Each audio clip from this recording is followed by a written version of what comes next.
The most famous garden in human history might be nothing more than a 2,000-year-old lie. And the evidence gets stranger the deeper you dig.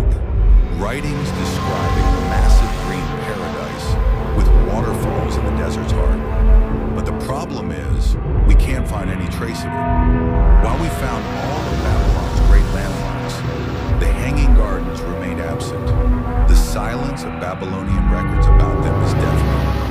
All our descriptions come from Greek and Roman writers who never saw them. They were playing a game of historical telephone. Even these accounts are contradictory, differing on the builder, location, and even the engineering dimensions. Legend says Nebuchadnezzar built them for his homesick wife. A beautiful story, but is it true? After decades of excavation, nothing matching was found. Even Coldaway's alleged discovery was rejected for not matching. Thus, a radical theory emerged. Perhaps the gardens were in Nineveh, Assyria's capital, built by King Sennacherib. Sennacherib left inscriptions describing intricate gardens and advanced water systems. Archaeological evidence in Nineveh supports this.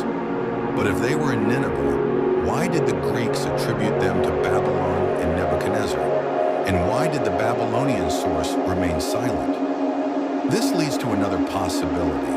Perhaps it was a complete myth, grown from exaggerations about real but ordinary palace gardens. Even the word hanging might be a mistranslation. And engineering and climate questions raise doubts about their feasibility in Babylon. The only certain truth is that we don't know. And this uncertainty is at the heart of the mystery's appeal. The reasonable explanation is a real core in Nineveh, which later transformed into a myth associated with the more famous Babylon over time. The gardens represent our longing to believe in past grandeur. Their most powerful monument may be their place in our imagination, not in the soil, which makes you wonder, were they all describing the same thing? Or were they just repeating an old myth that got more elaborate with each retelling? It's important to remember Babylon was great enough with its temples and walls. Its reputation doesn't need a mythical garden to be real. Our clinginess to the gardens reveals our desire for marvels. We sometimes prefer the beautiful story to the ordinary truth. The Hanging Gardens are a product of humanity's collective imagination. Each civilization added a touch until the imaginary picture was complete. Perhaps the lesson isn't in their physical existence, but in their idea.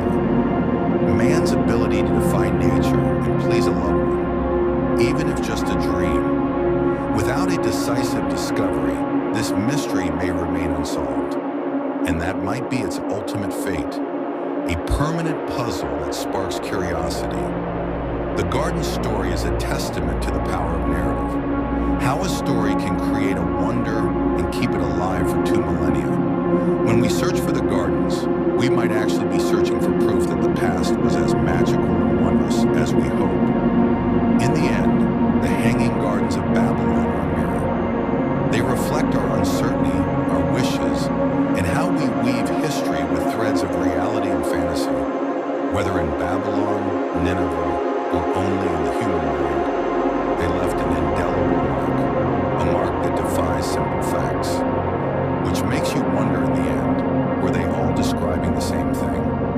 Or were they just repeating an old myth that got more elaborate with each retelling?